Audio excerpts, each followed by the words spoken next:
Hey everybody, this is Jeremy Gaffney. I am streaming to you today for our game Gone Viral from Skullbot Games.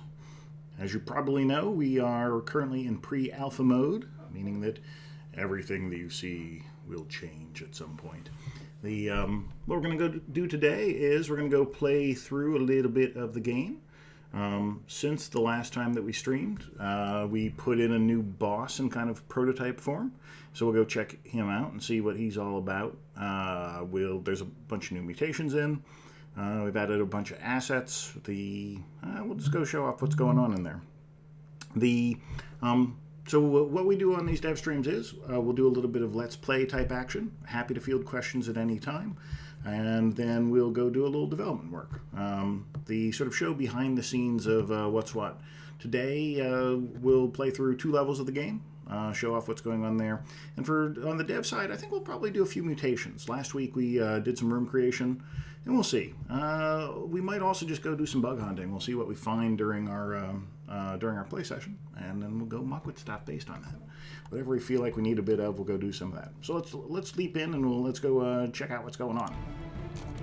So, as you know, the main theme of the game is you are in this prison arena. You have to fight your way out. This is a roguelite. Everything in here that you see is procedurally generated in terms of we choose rooms from a room set, we populate them, and then we try to be as combinatorial as possible. And by that I mean we drop lots of sort of what would normally be like passive items or things that will combine with your attacks, that will combine with your defenses. You know, all the base moves of the game are basically built to kind of be overloaded to have neat stuff happen. We're largely a melee game. So I start off with my mighty shock sword here. We may find some other weapons as we traverse inside the arena. Basically, it's a sort of like twin stick melee. You know, you can kind of freeform run around beating on stuff. Everything you hit in the game, you know, you can kind of, there's a lot of physics-based stuff in general.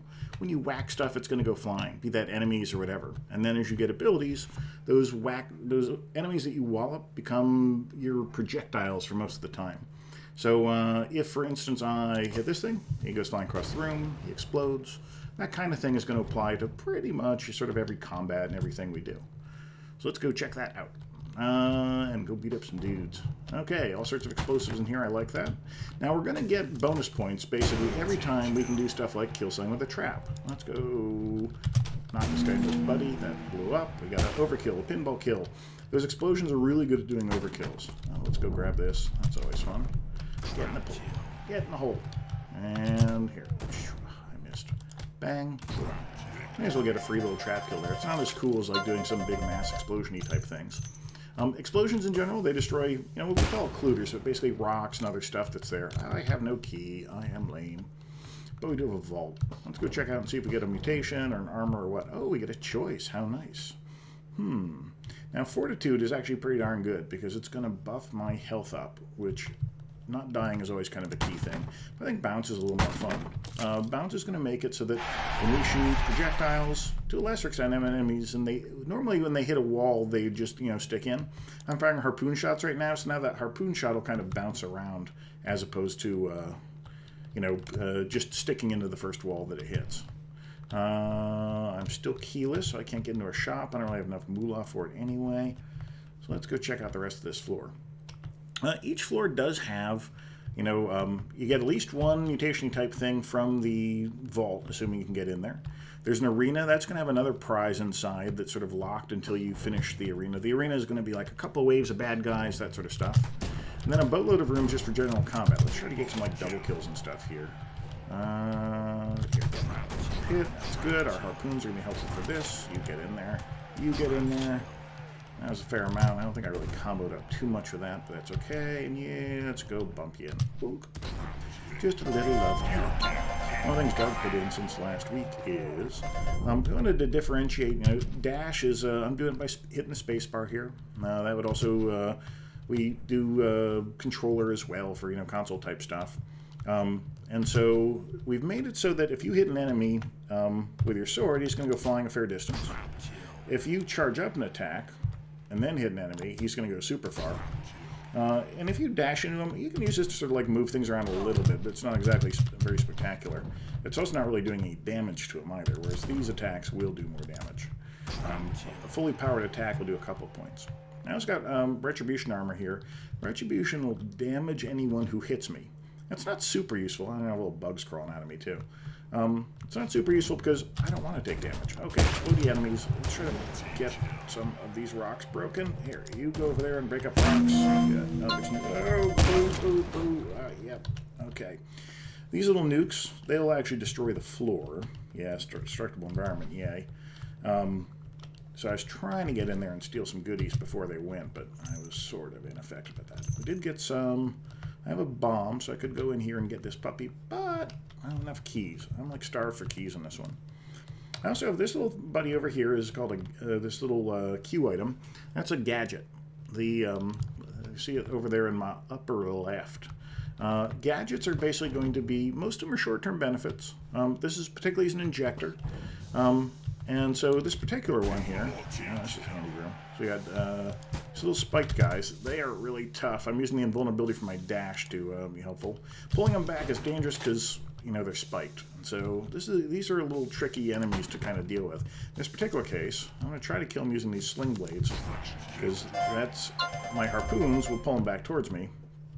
That's kind of a weird effect. I'll have to go fix harpoon and bounce. Looks like it has a little bug, so I'll have to go deal with that. You got in there.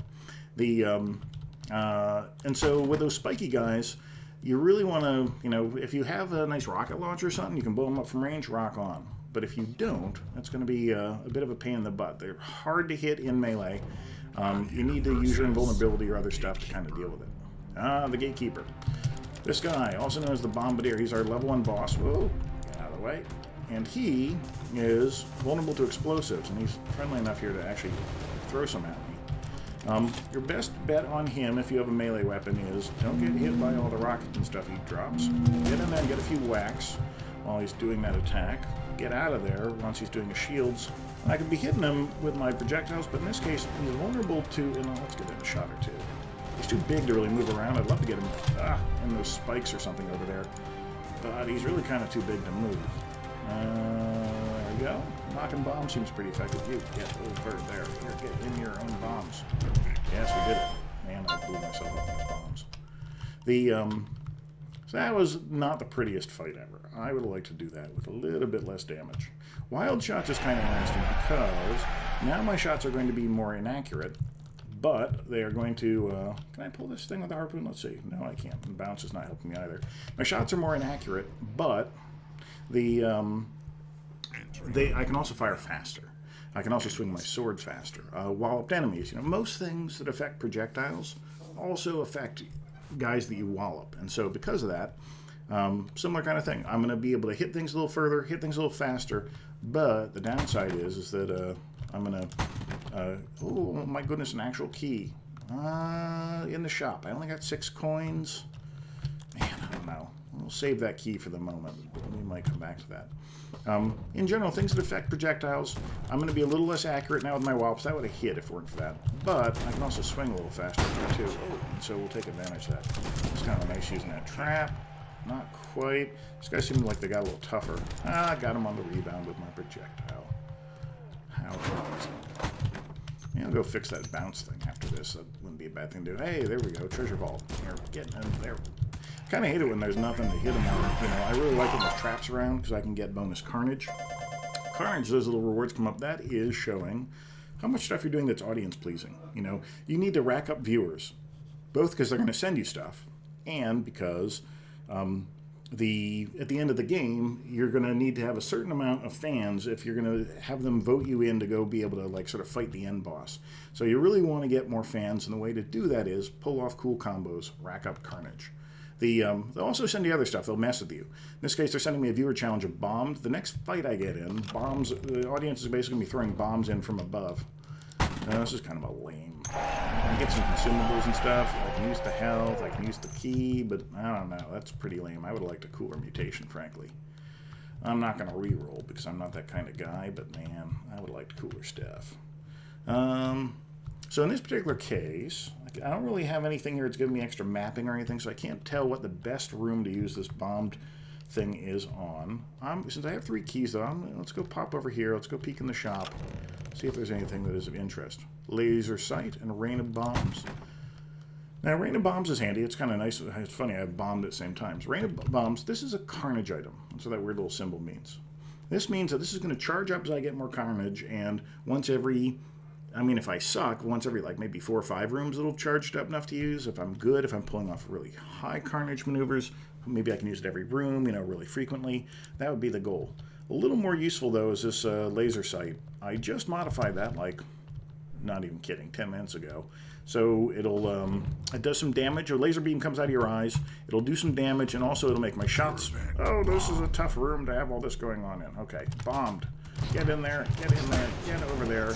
Spikes should take you out. Now you're dead. Now bombs, man, I'm gonna get trapped in this corner. Luckily the bombs are killing all stuff here. You get over by those bombs. It's a bad dodge, but it's okay. Here, get it. Oh, I missed. Oh my goodness. Oh, sending strings everywhere. Wild shots is kind of killing me. Oh, get over there. I regret everything. Oh, thank goodness we cleared the room. Mostly because of those bombs. That wasn't frenetic at all. No, that was perfectly peaceful. Let's see, coin I can't get to, which is a bummer, because I still do want 2 more coins for the shop. That leads back the way we came. Let's go check out some more rooms here. Because the audience is messing with you, you got to be a little cautious of that. They can do some pretty evil stuff. These guys are choppers. I'm not actually sure we've seen them before. They're not smart. You can see they have these little VR headsets on, so they're blind. They just sort of walk around randomly. Oh, I want to get that thing to kill you. Yep, that's good. A little extra trap kill. You get in there. So they're walking on spikes and stuff, which is nice. But it's not enough to kill them, but at least it's enough to weaken them. Doing a lot of damage here. Get over there. That was kind of a lame kill. These guys are so weak that it's tough. I need to get like a multi-kill or anything to really get any carnage off them. They do extra damage because they're spiked to stuff, so if I can hit them into their buddies, that'll generally do it. But otherwise, hey, look, free stuff. Use the barrel, get free coins. Life is good.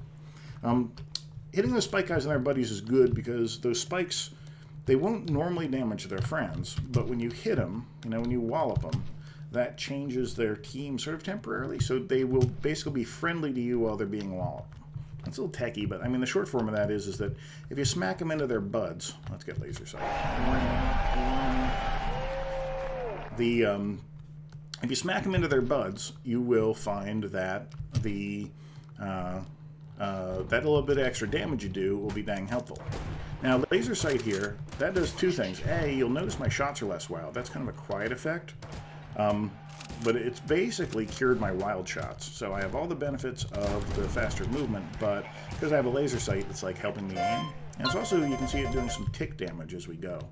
So that's kind of cool. That's going to give me the ability to, even when things are far away, I only have sort of the crappy base projectile here. But that'll let me, oh, look, more lucra. That laser sight will let me do a sort of constant bit of extra damage ticking away on these guys. Now, you don't need to have all the damage floaters and stuff if you don't want. Let's go take the arena. I think I'm tough enough to. I'm going to use Vortex, though. Vortex will... Woo, my laser sight, I think, set that barrel on fire. Not good. Vortex is... You'll notice I'm hitting guys really far now. That's one of the benefits. It gives me some extra damage, but it makes everything spin. Monsters, creatures, you name it, get over there. Another benefit, though, is that the audience really likes it. So I get bonus carnage while I'm using it. So that's pretty handy. Get over there. These guys drip acid, that green stuff in the ground. Go. Yep, good. Double pinball kill. That was nice. There. You go in there. Oh, this should be a nice multi-kill if I can get you all fast enough. Oh, bang, bang. Yeah. I racked up some stuff there so much I couldn't even barely tell what that was. That was a nice shot. Ooh, ooh, ooh, ooh. Why am I missing you? Oh, get over there. You're dead. Okay, I'm not going to get any carnage for killing you from afar, but I'm going to be safe. Safety is a kind of carnage all on its own. And double kill. Now, I have Retribution Armor. Retribution Armor gives me 3 armor points. Basically, an armor point will absorb all of the damage from one attack. So, kind of armor from Gungeon without like the little like flashbang type effect or all that. So this has less total armor, although it's repaired at the moment, which is nice. But Scout Armor lets me move around much faster. And Speed helps defense just in its own right. So I think I'm going to take the faster Speed. And we'll go truck around here. And Now, if I found some repair kits, maybe Retribution armor would be better. But I got to admit, I like the secondary effect of this armor as much as anything else. Okay, so here we go. One more time. Of course, I have a room I have to jump across multiple pits, but that got easier. We name our stats little sort of simple things. What your speed stat is, it's called zip internally. Your event. Bounce. Hey, I already had bounce, but now everyone else's shots are going to bounce too, so that's kind of a trick. Okay, so this guy's a psychic. He is buffing all these little shotgunners here. Their shots are bouncing, which is going to cause me trouble. I got to get through these dudes. They're kind of protecting them. I'm going to die. There's no health in there, which is kind of my hope. You all go back. Ugh. Die. Die. Bang, bang, bang. Okay, here, let's go set a bomb into that. Ah! Okay, this is getting a little tight. Acid drop, that's not going to help me here. You get over there. Ah! See, that bounce nearly killed me in a couple ways. You wouldn't think those subtle things like bounce or, you know, sometimes when you go down levels, every time you go down a level, enemies get a benefit. So you see on this level they got reinforced, which means extra hit points. And, you know, the goal of this sort of combinatorial roguelite is not everything's equal. You know what I mean? Not every mutation is like equally powerful, or it'd feel kind of bland. You want some that are like awesome, some that are like kind of good, and some that are like, hell, that sort of sucks. But situationally, maybe it's awesome. So here we have a locked room with no signage in front of it. Let's go check it out. And oh, it is a med lab, which is, thank goodness. Let's go do that. What do we got here? We have a health gambler. We have an iron skin injector. That'll give me a little bit of vulnerability. And then we have this, where I can trade 1 health point for this mutation. This is a genetic surgery, basically. Now, star power is pretty good. It gives me a pretty big bonus to damage, but only when there's a viewer event going on. So like bomb, nuked, rush, like those sort of things that have changed the rooms. Star power means you get some bonuses to combat while you're in those things. And those things happen often enough to make that worthwhile. I would say, let us take Iron Skin. We'll use it immediately. Because we're immune, let's see, can we gamble health through this? Yes, we can. Oh, good. And we actually got the end thing. Oh, ironically, that's low tolerance. Low tolerance means that any gadget I have that's an injector affects me twice as much. If I take a healing thing, it would normally heal me halfway, heals me to full. It's pretty handy. Do I want... I don't need to bother trying to heal up, because I'm just going to spend this. I'm going to take Star Power. So that's a pretty good little buff. I like the power that comes from it. Also, some of the hardest rooms are the ones when you have those viewer challenges, and so I'd kind of rather have something that ups my POW. You know, that's my overall damage stat. On the hardest rooms, I don't really care about it for minions. You know, minions, this guy's going to go down anyway. Nice kill. Man, I'm wreaking havoc here. Can I get something that busts me up, or are these guys just that weak? I think they're just that weak. That's pretty easy peasy. 36 carnage, not bad for a small room. You get bonuses, by the way, if you can collect the carnage before the time runs out. So that helps. So if you can, there's a reason to actually go slurp all that stuff up. If you have a carnage item that can give you other benefits too, like fill it up mid-combat, but in general, more choppers. Choppers are kind of low-B mob. Because they're blind, they just sort of walk around. They're sort of area denial mobs more than anything else. Like, they're taking up space. They're sort of a force multiplier for other monsters in the room because they just run around beating on stuff. They'll set off, get in there. That was nice. A little double kill, trap kill. I got him down low enough health I can overkill too. That guy was blind, so he reinforced. He can now survive pits. Bad. Oh, yes. There we go. Nice little combination we got going here. Let's wound him a lot and then get him in a pit. Good. That's enough for an overkill as well. So choppers, you know, this room's a challenge. It's not that much challenge. I mean, it's a low-level room, but this is a challenge mostly because there's so many of them in here. But that's also opportunity. You know, that's like your ability to rack up a lot more combos, specifically because you know, having a lot of low-level mobs around is a great opportunity to do that. So even though you could argue this is a tougher room because there's lots of guys, but really that means a little bit more risk, more reward, and choppers. Because they're blind, they're not directly attacking you. That what I meant by AoE denial is they're in an area making it dangerous. If there's a tougher mob in here, if someone's going to summon them as minions or that kind of stuff, they're going to make that room harder because there's areas where you are going to take damage. But because of our combat system, pinball combat, they're kind of your ammunition as well. So let's go check out. This is a boss I put in since last week, actually. So this is Dr. Death. He is kind of a big medbot guy, and these are his little surgeons are following around here. And you'll notice he's doing formation projectiles, which I don't really think we've seen so far. This is kind of bullet hell. Let's clear some space just so we have a little room over here. Now, I could kill him from range, I think, with laser sight relatively easily, as long as I dodge those big shots. Because this guy's a medbot, he has a couple of different effects. He can wallop me by doing big smashes on the ground. That ain't good. And with his little minions here, if I kill enough of them, he can also get out of the way. He can also resurrect them. The more I kill his minions, the more likely. Oh, one of them dropped a mutation. How lucky is that? Let's get space. See, he's resurrecting his guys as fast as I can kind of kill them. That's not good. Take this. Now I'll have a chance of shocking anybody in range. Like, this is the hardest game to talk through ever, because, like, man, I got enough stuff going on in combat.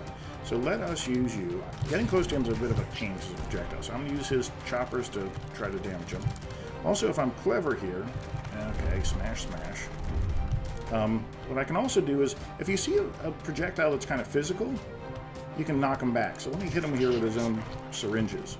Those are, laser bullets. My sword's not good enough to knock down laser bullets, but when I see those little flying projectiles, or if I see flying bombs, oh, man, those reinforced mobs are so tough.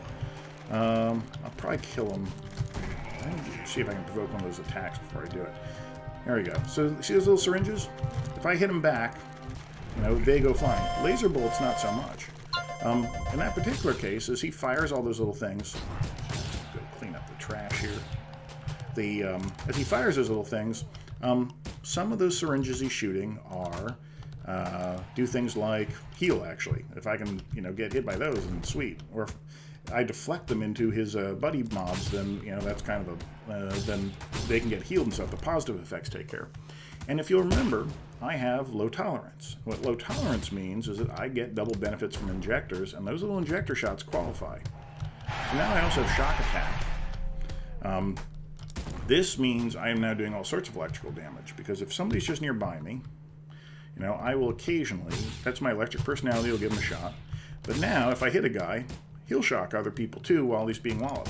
Or if I fire a projectile, whee, that is a chance of shocking people who come near it. So I now have laser sight, 2 different electronic upgrades here, electrical upgrades. So I'm getting pretty buff, and then any viewer events that happen, I'm going to get an extra benefit as well. So all in all, I would say this is a moderately good run in terms of sort of overall power. I've seen better, I've seen worse. Oh man, that was a door that has spikes. So I just ate it because I didn't notice it in time, blocking me with vault here. This gives us bomb. This will now override our projectiles, so now I will be firing little bombs. Because of my other mutations that I have on right now, those bombs are going to do another med lab. Hello. Hello, my precious. Let us half-hearted. So now normally this would heal me for half of my life, but I have low tolerance, so knock on wood, yay, it'll heal me for double half my life, therefore all my life. That was helpful. So genetic surgery, high impact, we'll take that. Now we're going to knock things, now if I hit a guy, see how far he went? This has made my wallops be all the more powerful. So now, so when I hit these things, they go flying. So that does not stink. That does not stink at all. What does stink is my health overall. So anyway, so let's recap here. We have a couple of things that enhance our wallops. We hit things farther. We hit them harder. I believe they do more damage, but we'll have to go look up the description of that mutation. We now have enough that I don't remember them all the time. We do electrical damage when we shoot a projectile. Even those bombs, if, like here, let me make a punching bag type guy. This is just our sort of generic testing dude. Let me fire a bomb out there. You'll note that it explodes for a pretty good amount of damage. It's more normal shots. And you'll see sometimes these bombs now, because they're projectiles, they are occasionally doing shock damage as well. Then when I get near them, bam, that's me. That's my electric personality doing it. It's kind of funny to get those two at once. You know, we have enough things that it's kind of rare. So this room, now you'll notice this room actually got a little tougher than last time. I mean, I waded through it because, very specifically, everybody was moving faster. We must have gotten, yeah, sharpshooter makes them shoot further and better. They were booking around pretty good there. I'm not sure why they were moving quite so fast. Shopkeeper outfit. That'd be handy. That lets me into shops for free. Quick feet gives me speed. I want everything in here, kind of. And on top of that, I got a new weapon. Now, I happen to know from balancing, this can be a little ridiculous, because this weapon is a pulverizer. So what it does is you can knock a guy up in the air, and then once he's up in the air, you can smash him like super far and super hard. You can smash them so hard that they'll actually go flying through rocks. So here, let's up in the air, bam, see me destroy that rock. However, because I already have those mutations that are helping me hit things farther anyway, it's like, it's going to be hitting it so fast, you're barely going to see it on screen. Well, I'll probably tone that down eventually. So what's going to happen is things are going to go like warp factor 50 here. And even my basic wallops, because I have, oh, that was nice. Even my basic wallops, I can't hit these guys through their shields. Die. Even my basic wallops are going to, see how the shield is absorbing all the damage I do from the front? I can still get them from behind, but I can't damage from the front. Man, this thing's good at dumping out the damage when I have this much fury and this much other stuff. I gotta say I like it. So I'm gonna be a little OP here. Do I care? You know what? One of the limitations of Pulverizer, it's a really good melee weapon, but there's no ranged attack on it. So I'm actually going to take this just because I have Bomber. Bombs are so good with this, and since I don't have any... Oh, I wanted a free bomb, but I'm not going to get it because that nuke is going to send it into a pit. I like these my free bombs here are enough from Bomber that I think I'm going to stick with that over Pulverizer. If I didn't have such like a massive amount of... you know, if I could wallop a little less, bizarrely, I'd probably stick with Pulverizer. It is a good weapon. It does a fair amount of damage. It's kind of a different attack pattern because you got to do that lob up in the air. It's sort of the efficient way to really do the most damage and all that. So you do like sort of one prep hit. Die. And I like varying up those attack patterns. I like it from a design standpoint, but also from a play standpoint. It's nice to, you know, this thing goes hit, and then it pauses. Hit, and then pauses. You can charge this up for a power attack, sort of the secondary effect of it. Power attack. You know, with my boost, that's gonna go nuts because that wallop buff is really strong. Let's go take a look at my character sheet for a second. I'm in dev mode, so I have some like debug info here, but the short form is we have a really far stat. You know, this 5. You start off at 1. Things go up to, 10. They can go as low as like -3. So all of our stats kind of normalized around that -3 to 10 kind of range. So a 5 far is really good. That's halfway to as far as it can ever get. Far increases the range that you're hitting things. So that increases my wallop speed, increases how long projectiles last. You'd think that is not useful. Because walloping's so useful in our game, it's actually quite helpful. But that's really pumped up by a couple of things. It's pumped up by high impact. And then Wild Shots pumps that up a little bit as well, and then Bounce actually increases that as well. So that's why that's so high, is all those are helping. This little star here, that represents my it factor. That is how much the audience likes me. And so it's kind of a mixture of like luck and charisma, if you're like old school, where things that affects the audience, that's going to be generally benefited by having here, I'll use my laser sight to point out the little widgets over here. That's going to be benefited by having a 2 it stat. That's pretty good. This is my Fury, how fast I can attack. That's pumped up a bit. This is my POW, is that 1.8 number. That is how much damage I do per hit. I do more damage on things situationally if I am in a viewer event. And also on wallop things, I do a bit more damage because of that high impact buff. Then my speed is 3. That's mostly for my armor, but I'll tell you, that helps as much as any other thing. It's just making sure you can crank that up. So let's go take a peek over here. Bang! I'm hitting stuff super far now. See, my damage has increased a little bit, which is quite nice. I'm now hitting things so hard, I'm actually knocking them over pits. Bang! I'm like super wallop here. This is sort of like in-game wallop distance, and I have achieved it quite early. The die. And look at that. See, 21 hit points from smacking them into the wall. We like it. So I found most of the interesting stuff on this level. So this will probably be my last fight. When the level more deep, we're going to see the Dr. Death one more time here as well. Hey, Fly Mario, I see your chat. I'm a little slow. Are we rating the game? Yes, we are. This has gone viral. We're doing it in Unreal 4. In fact, I'll pop out into the thing because we'll show some of like how that's set up. I did some stuff in Unity. I got to say, Unity doesn't suck. You know, it's pretty, it's strong. For PC, 3D, I have to admit I dig the power of Unreal. It's a little harder probably to work with. But this is good because I'll tell you, when we first started doing this, and I was like, I want to go make a solo game. And being kind of old school, I was like, well, I'll go write like a renderer. Oh man, I suck at taking damage. Or I guess I'm good at taking damage. I'll go write a renderer, I'll write a double buffer, I'll do like file I.O. and network I.O. and all that crap you have to do before you get to the fun stuff in a game. Then I used Unity, and I can knock out a prototype in like 2 weeks.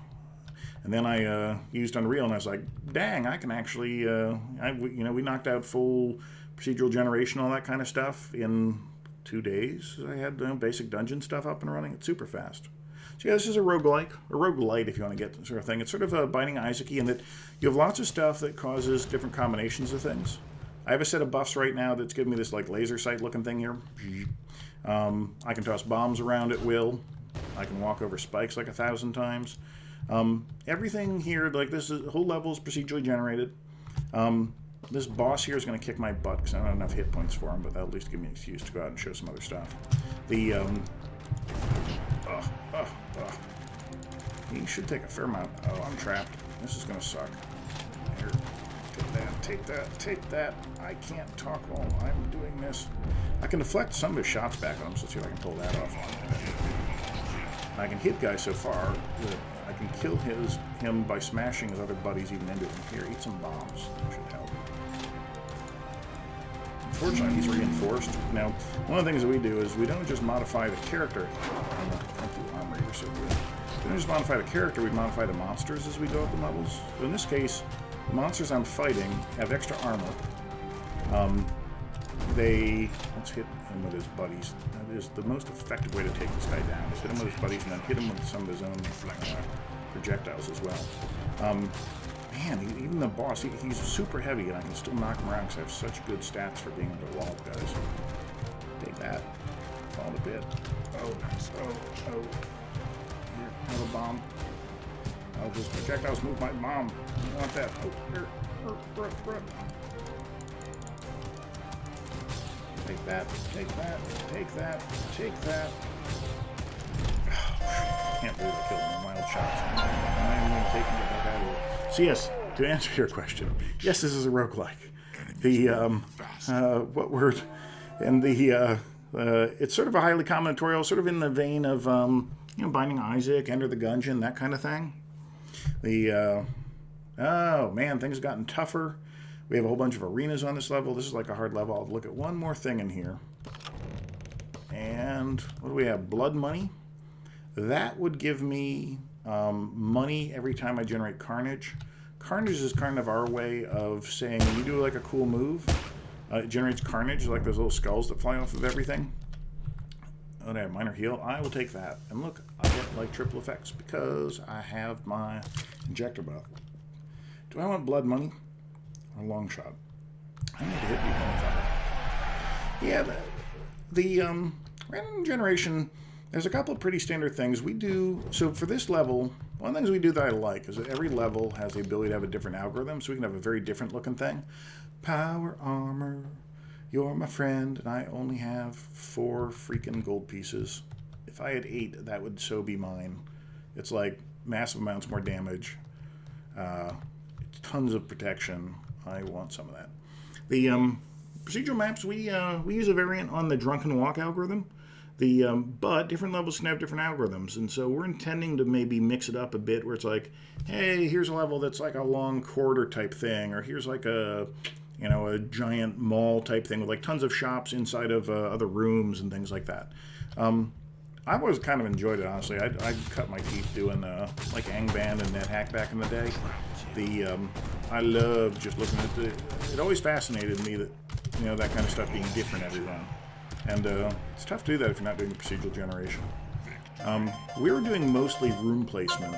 You know, we generate this room inside of our editor, and then from that we a little health. It's always needed. We generate this room inside of our editor, and then as our algorithm like goes plop, plop, plop, plop, and mixes all the rooms up together. That's easier than doing full, like, every tile is placed procedurally. That can get pretty crazy. But for balance purposes, let's light this barrel on fire so we can hopefully use that to get a trap kill. Now, because of that threat, you know, you saw the little thing sirening off, like threat up. That actually means that, oh, we're going to get more money out of this with all that carnage being generated. That's nice. That threat up means traps are also, like, the whole dungeon got tougher. So the traps are doing more damage, enemies are doing more damage. I will now take that. This is going to be hard to get back and over. So threat up's kind of a mixed blessing, you know what I mean? Like, here, you die, because I use these traps on my own a bunch. And so, Doug is reminding me that I said I was going to actually only do a level. Here I am doing like 3. I'm getting trapped in my own game. Luckily I'm about to die, so that should help too. Because these traps got more deadly, because I knock guys into traps, that sort of takes some of the sting out of the fact they have extra hit points. So I'll do one more thing, one more room, just to show off another viewer challenge. Because I have made my little viewer patrons happy, I should say, they have granted me a Spin Doctor challenge, meaning that if I can survive the next room, I should get some healing. That would be nice, I have to say. I gotta survive it though. You'll note my heart is flashing. Before the threat went up, I was taking like a half a heart per damage per time I got hit. Now I'm taking a full heart. So I desperately need to. So I'm one hit away from death. Spin Doctor is going to make everything in the room spin. When I hit guys, they're going to go vortex-y, wee, and spin. Everyone's going to do more damage. All the shots are going to spin around. Their shots are going to spin around. There will be lots of spinning. This is probably a death trap, but we'll go see. We will try. Oh, okay. Luckily, this room has no combat in it. But I'm not going to risk going through all these traps. Over here, there may be some loot on the far side, but I don't trust my ability to jump with 1 hit point left to be able to go get it. If it was health, that'd be another matter. Okay, here we go. I flex for the cameras. That's my spin. That is my bonuses for... Oh, man, so quick. See how they're all shooting and spinning? Oh, they're about to blow themselves up. All I had to do is survive. I had a bonus whenever I do... whenever I'm in those viewer events because of the mod I picked up. So that would have been nice. Man, too chaotic. So here we are actually in Unreal proper. And we've done a bunch of stuff, you know, kind of tools and whatnot on our own. Let me go pop in the room editor here, and I'll just sort of show how that works real quick. Last week's dev stream, we poked into that for a little bit. But these are those rooms I talked about. What we do is basically plug and play a room that can be melded in with all the other rooms, you know, by the algorithm that combines them all. So here's that boss room that we were seeing. We have a boss in the middle. We have a bunch of pits around the edge. Blockers, that's going to roll like on a little pool to be like, hey, maybe it's a rock, maybe it's a treasure chest, maybe it's like bombs, like, you know, but it's going to be something that basically blocks your line of sight. Spike intervals, the ones that go up and down. And then we have, you know, not a ton, like, I don't know, 40 something rooms maybe in here. Remember I was talking about that chopper room? I'm like, hey, here we have like 10 or so choppers in there. Here's this chopper set up. I'll point in different directions. You know, they're blind, so I try to keep them from walking into pits. Any of these sort of outline things here, if it's a green wall, that means it's viable to be hooked up to a passageway. You know, so we've sort of pre-marked those doors as these as being potential doors. And because of that, that puts some design constraints on it. You'll note I don't have any choppers right next to us. I don't want you taking instant damage when you walk through a doorway. When we place down, you know, a blocker or something, we automatically make sure that that door... okay. Doug is suggesting open up the spider room as a badly rotated corner floor tile. I will do so, Doug. We'll go fix a bug while we're in here. Spider room. I'm going to assume that's spider nest. Spider nest, doing whatever a spider can do. I don't see anything poorly rotated. These all look happy. Doug, I'm not seeing a rotated tile. So open up the spider room. Let's go look for other spider rooms. Because that one looks okay from a first glance. Deeper, control room, entryway, prison start room. This one kind of looks like a spider web. That's why it's called this. So we populate it with a bunch of spiders. Taurus, blades. You know the mini spider room. Okay, yeah, I know that one. We have a couple of those. Let's go look at the sling blade room. Has a slew of mini spiders. Let's go check that one out. This one has those little wall shooters, they're called. Those are firing those sling blades across. Then we have a bunch of spikes and mini spiders and all that going here. This looks, everything I can see off the top of my head looks like it's rotated okay. Straight. That all looks happy to me. So I don't think it's that one. Let's go look into, it's temp room, compact arena. Don't think it's that one. There aren't a ton of room that have those little spiders in it, truth be told. I don't know, Doug.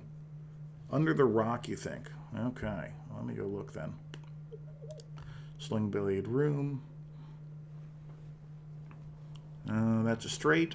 That's a convex. Oh yeah, I think you're right. Let's go place a tile. So let's go clear these blockers out of here for the moment.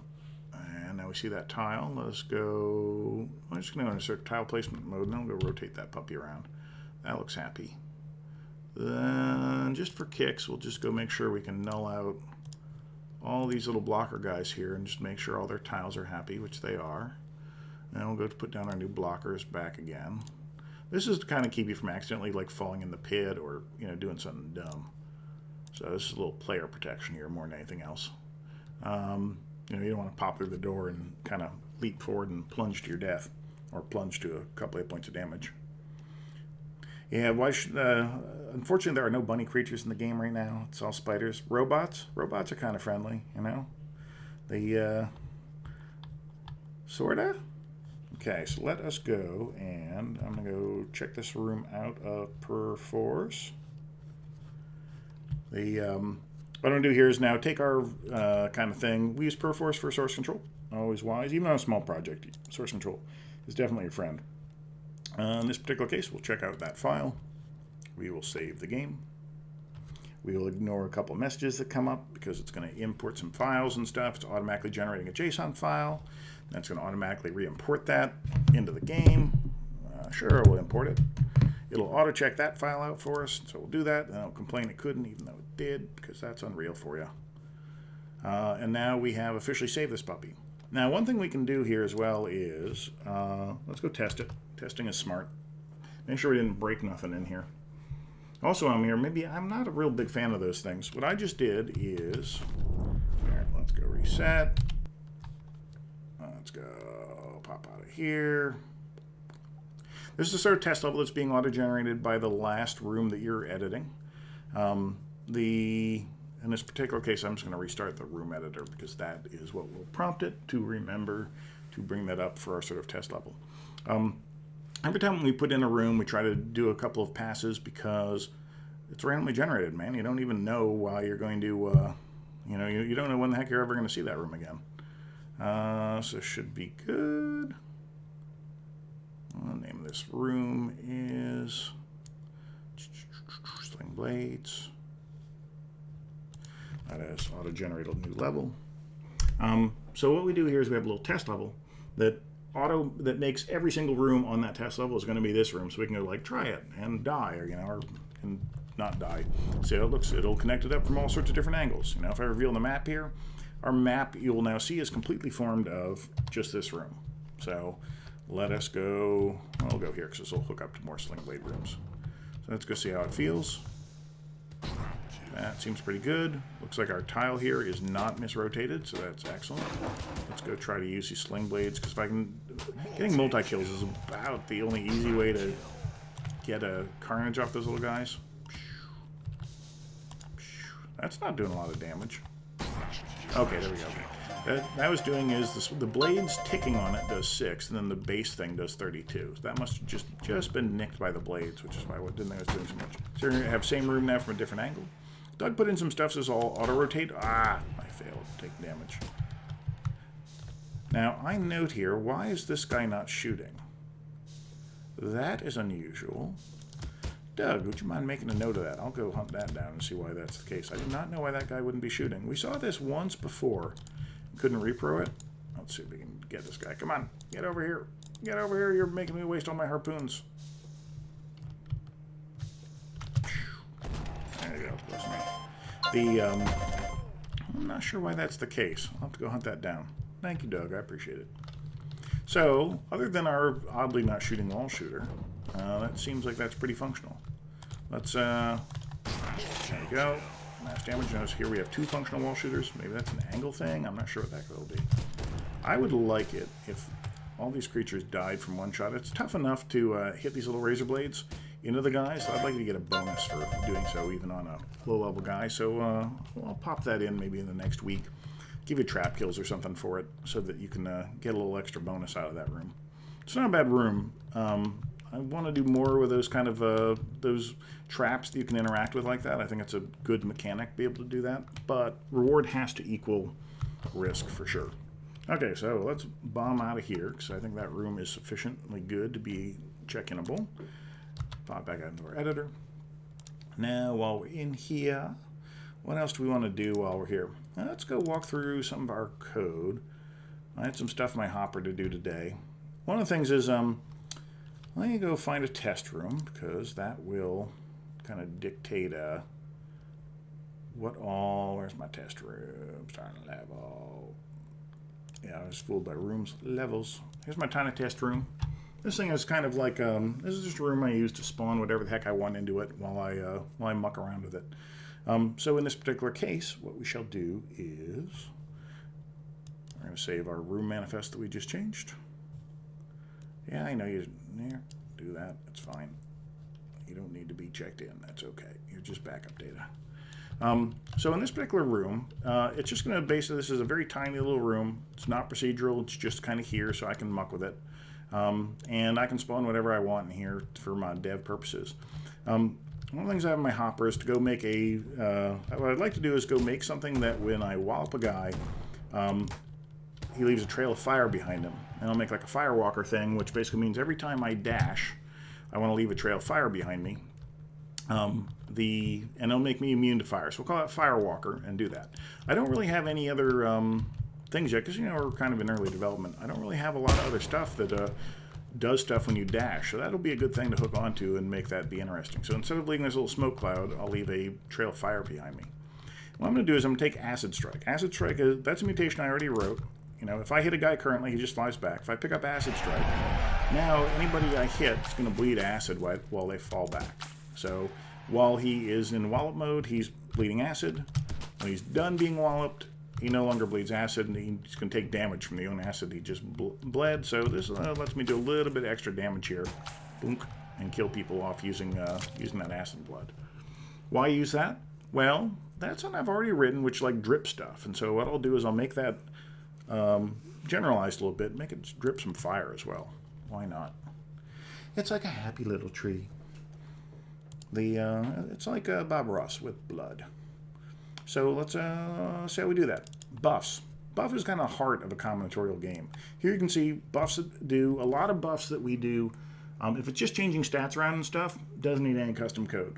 This is my little directory of custom code I do for stuff. Stuff that does things on wallop, stuff that involves splatter. That's where that drip acid buff is going to come from.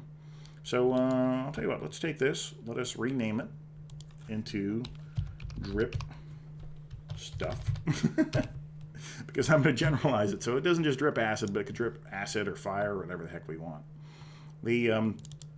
This is a child actor. Child actor in Unreal is basically a hunk of code that you can dynamically attach to other stuff. It's basically componentizing. And so what that means is when you get buffed by this, there will now be this little piece of code attached to you that's going to follow you around. And that's this. This is this existing one here. You know, every buff knows when it's applied to a dude. Every buff knows when it's removed from a dude. And these binds, this is kind of heart of what makes combinatorial stuff work in Unreal.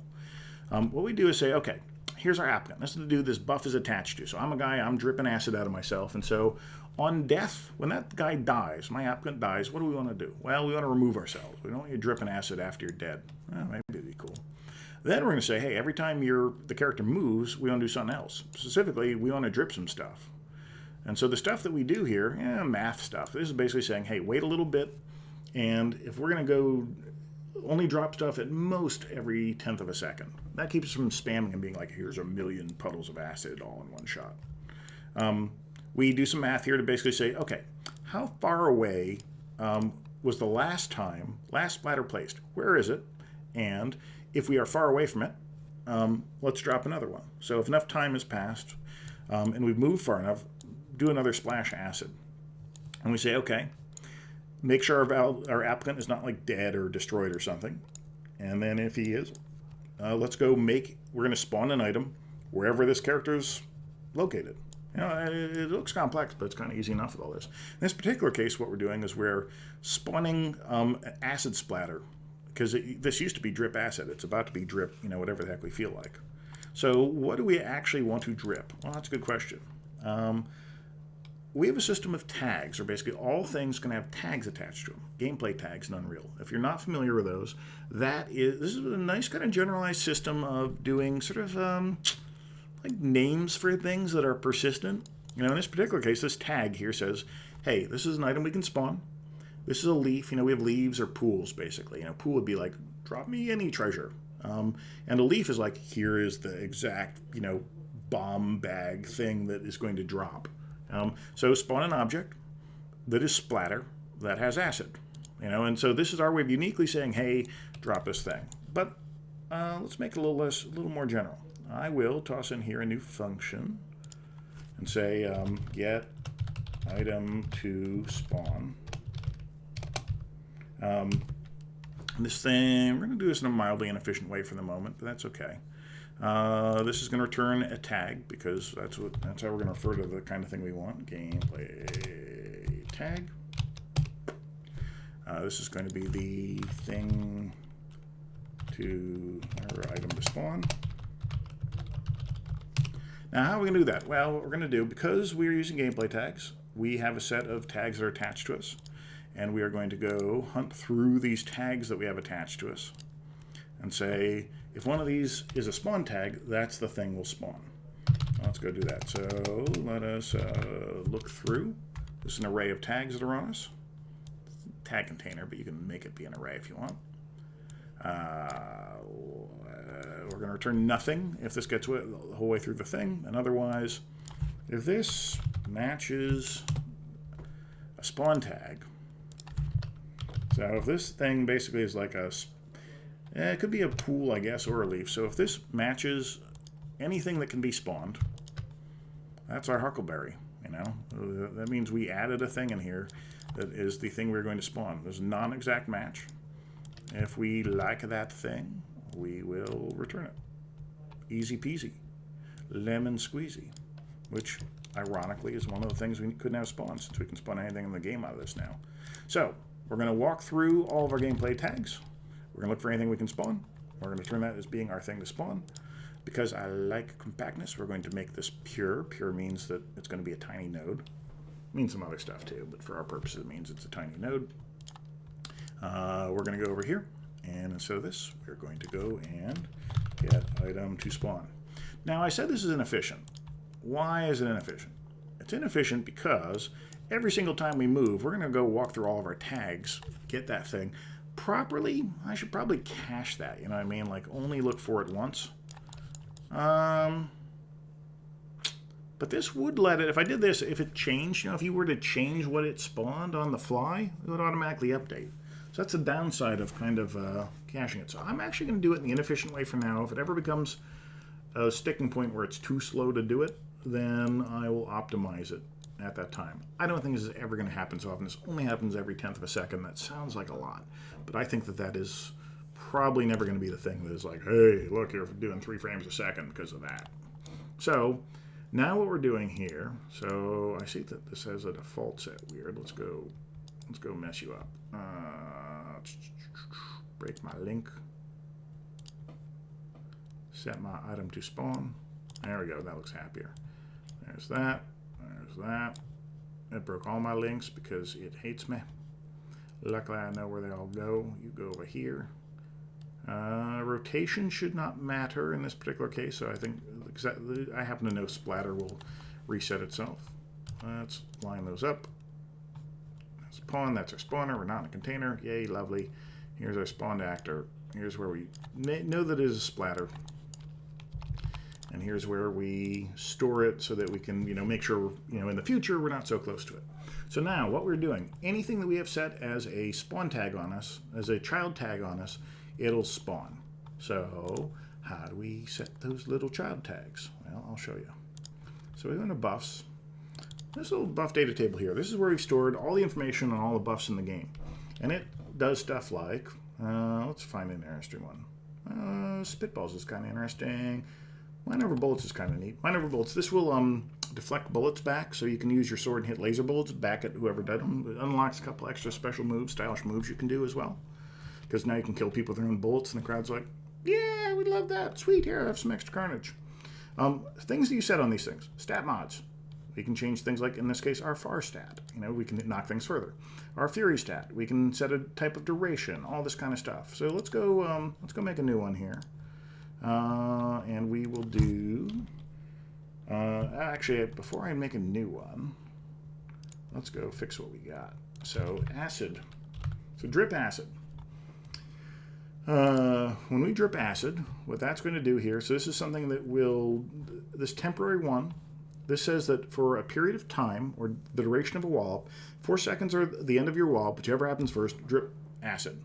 And you see this buff is now changed from drip acid to drip stuff, meaning that what we need to do is go add a leaf spawn tag, tell it what the heck it's going to spawn. So we're going to do spawn leaf, it's cheap, we already know it's acid, so spawn, so acid, there we go. So this is going to spawn leaf, all the stuff that might have acid in it. Where is it? There's our splatter.acid splatter. So now our drip stuff is going to find this child tag that says drip acid, and then it's going to drip acid. Very 60s, man. Far out. Let's go make sure that works. Save, reload.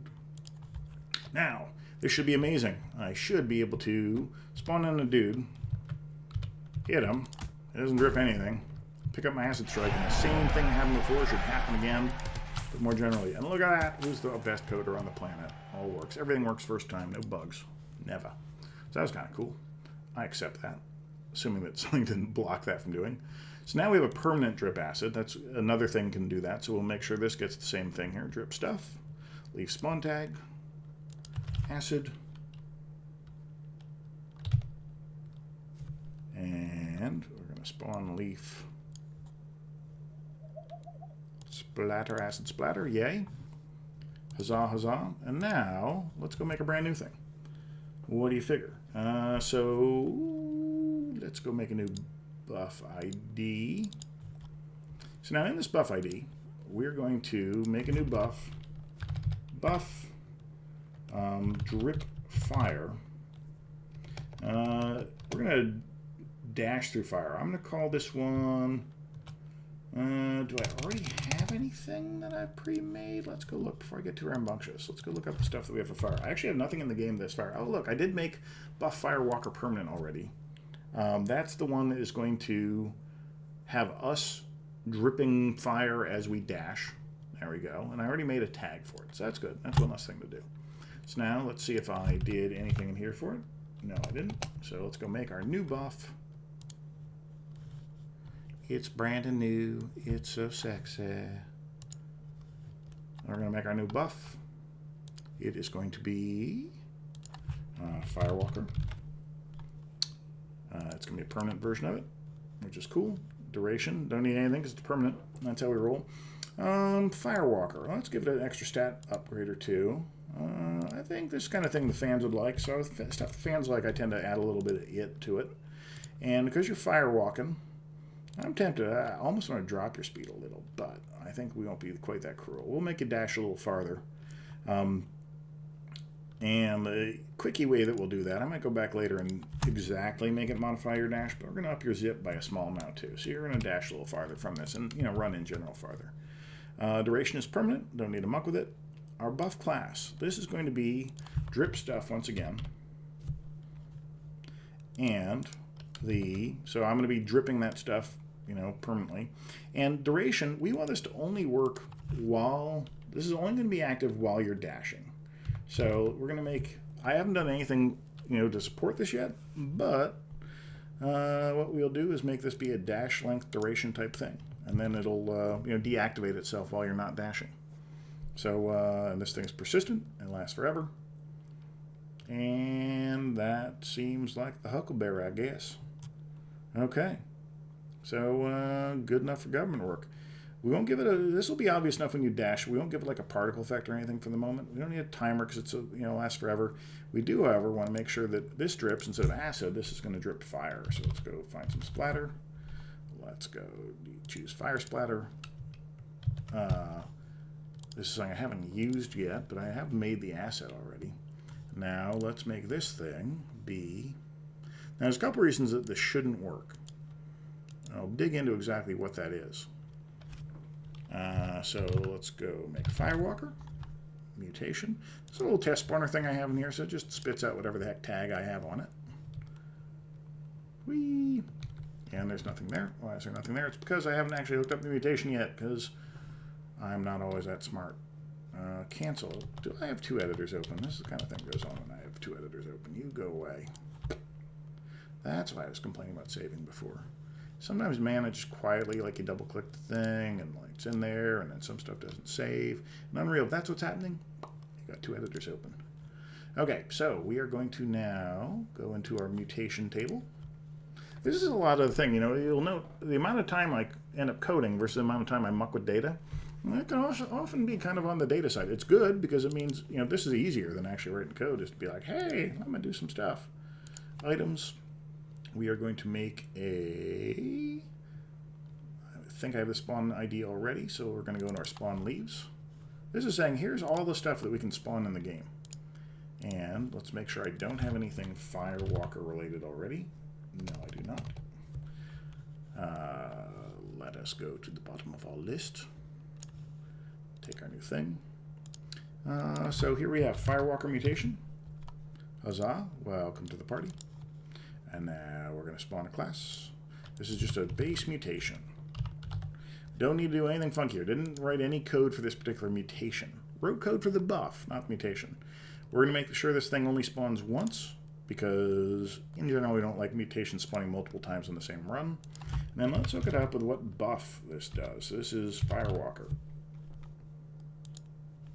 And spawn ID for room editor, don't really need to worry about that now, but what we're going to do, this adds it to the list or not in there. We're never going to want to place this like in the room editor, like here's Firewalker exactly. Probably not. So because of that, we'll just hide it in the room editor. All just stuff I kind of built in the past to make my little life easier. Okay, so now, this time for real? Nope. I don't think so. So, why is that? Oh, the reason why is because our spawn system needs to update since it now has new leaves. There it is. Now we have Firewalker buff. Now, I don't expect this to work, but it's a permanent buff, you know, because I haven't implemented dash length yet. So there's a chance this will just like dump, you know, fire behind me permanently? Yes, it is. Now, I'm not immune to fire, so my own fire is damaging me, so So this will be a, how would you say, awesome? I think we just leave it like that. Like, you know, let's just punish it for existing. Here, have some free death. I love it. So, that did kind of work. But what we need to do here now is make sure that I am not taking damage from my own splatter. So let's set that up. So when I drip stuff, I'm making splatter. Now the question is going to be, the buff applier, is the person who is the spawner. I think what we'll do is we're just going to make you be immune to fire in this case for this Firewalker. So that's going to be a little bit of custom code, not too much. But let's take drip stuff. Let's make a new child off it. And this will be CA Firewalker. Now, because it's a child, it has automatically now has all that great stuff that it's doing there with, you know, applying a thing that'll drip forever. We're going to add just one extra little thing to this particular version of it, and that is going to be on apply effects.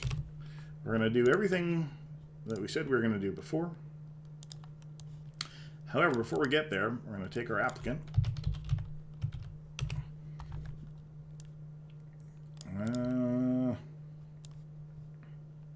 How am I going to do this? I guess let's do... I'm a little worried it's going to spawn something on us before we're immune, but that should all happen inside of one frame. I think we're safe.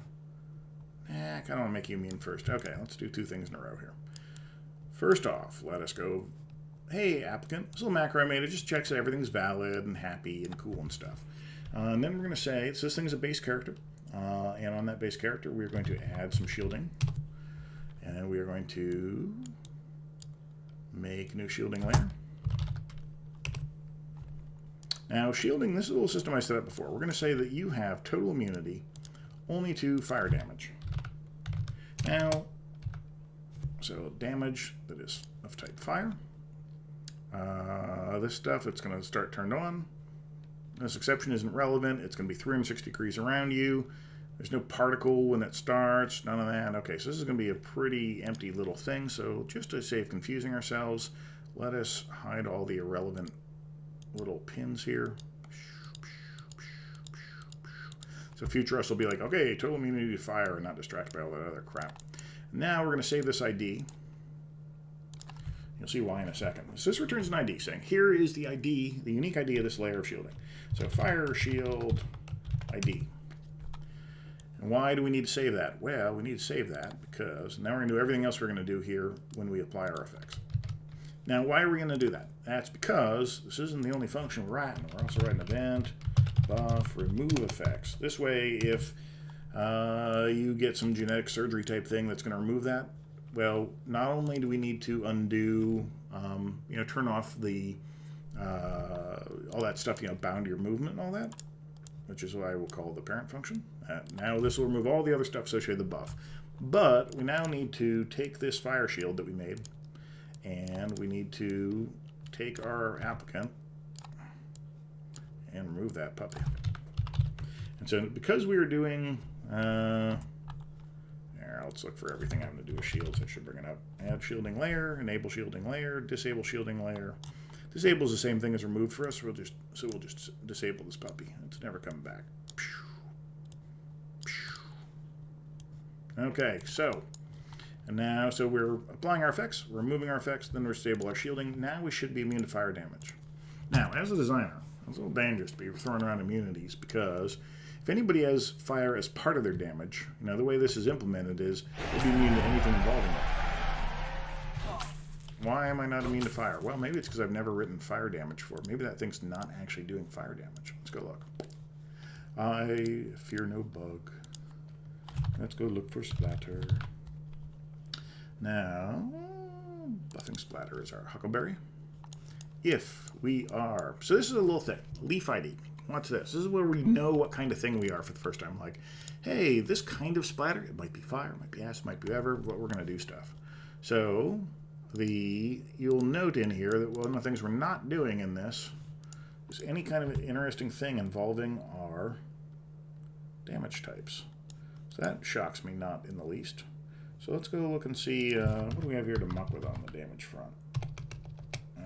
We have, probably it's going to be our attack payload. That's the sort of general way that we wrap up exactly what. Let's go look and see how this thing, oh yeah, we're going down yet another layer. The layers get deeper and deeper. Okay, so what this is going to do, let's go look how this looks in here. Let's go look up fire splatter. Fire splatter does acid damage. Yeah, just like you'd think, huh?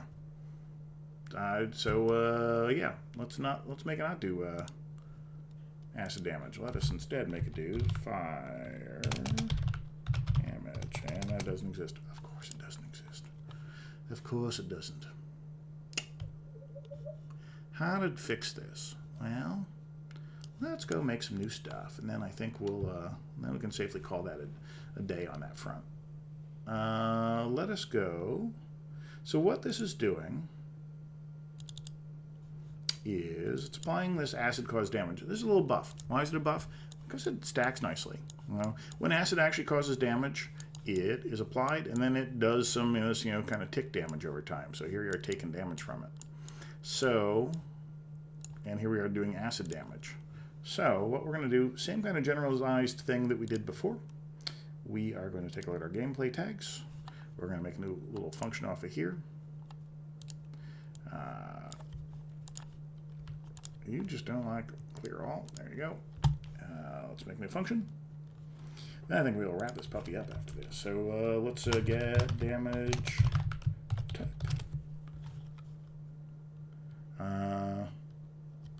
And there's a few ways we could do this, but I think we'll do it as child tags again, just because we're so in the mood for it. Let's do the gameplay tag.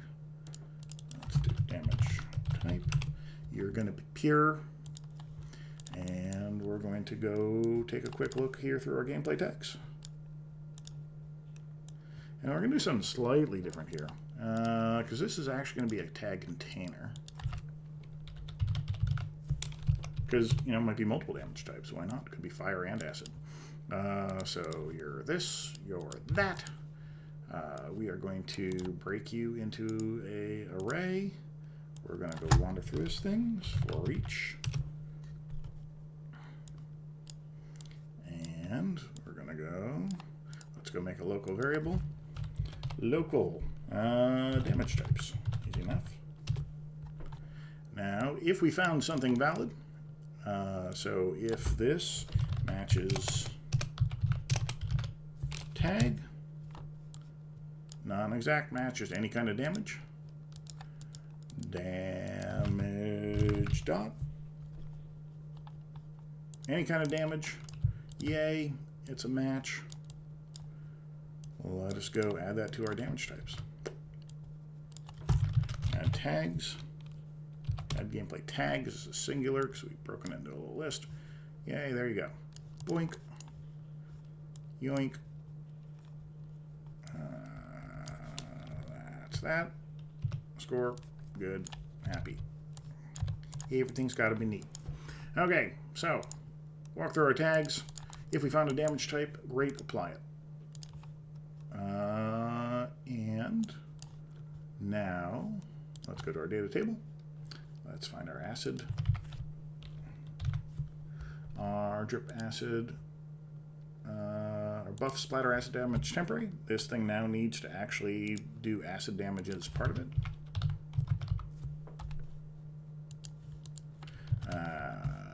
And we will duplicate that puppy. Now this is going to be a little bit of a pain in the butt. Let's go make a new tag real quick. This isn't the easiest thing. This is a little bit clunky when it comes to Unreal. So we're going to go make a new buff ID. What was that thing called? It was called Splatter Acid Damage Temporary. We're going to make a new one here that is the same kind of thing. Give me your name. Copy. Make a new row. Spread a little love. We're going to just do it. There we go. Splatter Acid Damage Temporary. And this is going to be fire damage. Now, here's the clunky part. What we're going to do is we're going to go reload this real fast by going to our project settings. If you haven't used gameplay tags before, it's kind of a pain. It's worth it, I would argue. We're going to take our buff IDs. We're going to clear that out. We're going to re-add it. And this is going to dynamically refresh and reload all that new tag we just wrote. Is that clunky? Yep. Does it work? Yep. So we accept it. Okay, so that was enough of a segue here where I think we can go back to our buff data table. We are going to go to our new happy little buff ID for the fire damage, which I don't believe we created yet. No, we haven't. That is going to be quite similar to our acid damage, but we'll do it here separately. So This is going to be our new thing, a buff, fire. Oops. Do I need a new tag for that too? Did I not just... I thought I just did that. Buff, splatter, fire damage temporary. Okay, I was typing the wrong thing. Buff, splatter, fire damage temporary. Yay. It doesn't do anything interesting to you. It is temporary. Let's go cheat and look at what the acid one does. Because we're just going to basically copy everything over. Oh, that's interesting. Acid speeds you up a little bit when it hits you. That's kind of funky. I could not have told you that. What we've just done is move this to the bottom of the list, because now it's right next to our thing, so we can look at it more easily. Okay, so fire damage isn't going to make you move faster. That is cute, though. This is going to instead... looks like duration here is half a second. That seems reasonable. This is going to kind of keep you from taking fire damage over and over and over again. Like, so we have our duration type tag. It's going to be time. We're going to do it for half a second because that seemed to work well before. We're going to do our new buff class. As we know, this is going to be fire. Oops. What is our buff class? Oh, it's acid cause damage. We're going to name that because this is now going to be a more generalized thing, but for the moment it's acid cause damage. That's not persistent. Nothing else interesting going on here. I could make you like burst into flames by attaching a particle to you, but I'm not going to quite yet. And then child buff ID, not relevant. None of this is relevant except for what kind of damage we're causing, which is fire. Damage, fire. Okay. A lot of work to get one thing working, but hey, I'm cool with that. Because not only have we done this, you know, what we've really done is a full system for this kind of stuff. So now our buffing splatter. This is going to be applying the buff on it. Let us walk through the whole chain. When we do Firewalker, Firewalker is going to be making fire splatters. Fire splatter is going to be doing this splatter fire damage temporary thing on you. That is going to be the case because we've set up our spawn leaves happily here. There's our fire runner. This is doing acid damage, so we're going to go change this to fire damage. Same kind of thought. And score. Sweet. Now, even if I'm not immune to fire, I think that's probably long enough to be doing a dev note for a second. I'm still taking damage. Oh no. I'm not sure about that. I don't know why I'm taking damage. I'll have to hunt down and do a little debugging on that. But I think that's actually a pretty good walkthrough. We created some new items. This is all for making our little Firewalker thing. I'm going to continue this as we go forward to now make buffs that will spread that behind me on dash. I'm going to do stuff that will... I'll check the damage types and see what's going on in there, do a little debugging of that action to see why exactly that fire seems like it's still doing acid damage. I'm not immune to acid. And I will make it be a happy thing that no longer like sets my own butt on fire when I am walking around. So that's good. That's not a bad little hour of work there, so I'll take it. So, thank you very much. Once again, we are gone viral. We haven't gone viral, but our game's called Gone Viral. Our little combinatorial roguelike. We've been having a really good time putting it together. Right now we're in sort of our mode where we are dumping more and more content in the game, and so on a weekly basis you'll get to see us adding new stuff. I'll show off the stuff that we've done in the last week. We do a lot of stuff, and so hopefully you'll get to see that progress happening and going faster and faster over time as well. The when our game's going to be released, I see you chatting there in Neptune Valley. Right now we're pre-alpha, so we've had a couple of some of our buddies from the game ministry have come over and we film them playing and watch them screw up the controls so we can make them better and that kind of stuff.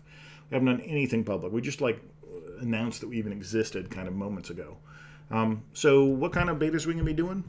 Down the road, we're going to be bringing a lot of beta testers because we're all about a combinatorial game. You got to sort of try all the odds. It means lots of people testing. We're going to be going into early access later this year, which is more of the sort of when we think the game has a quality level and a content level enough that it's actively fun for, tens, if not hundreds of hours. That's our sort of metric to get into early access. right now we have enough content, 40, 50 different mutations, maybe 15, 20 different creatures. It's actually enough. You can get a couple good hours of content out of that, but you're going to be seeing rooms multiple times, creatures multiple times. So to us, that's the thing that we just need, sort of mass of that. And that's really what blocks us doing more public testing. So in the interim, we're doing some Let's Plays ourselves once a week, Thursday nights, 5 o'clock Pacific. And we'll do some playthroughs so we can kind of show off all the content and stuff. And then over time, we'll do more and more with streamers.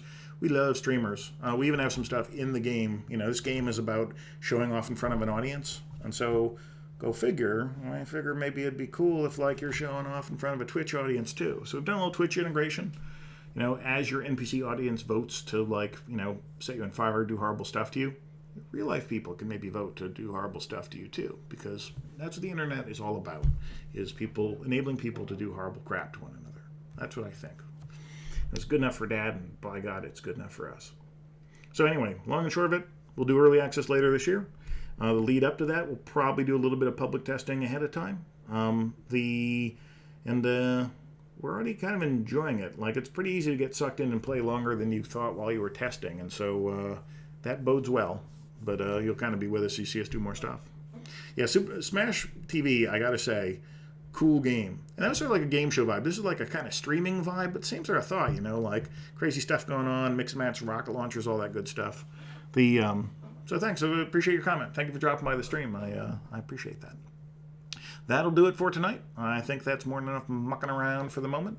And we will be back in a week to show off the progress that we've made in the interim. Thank you very much. Have a good night.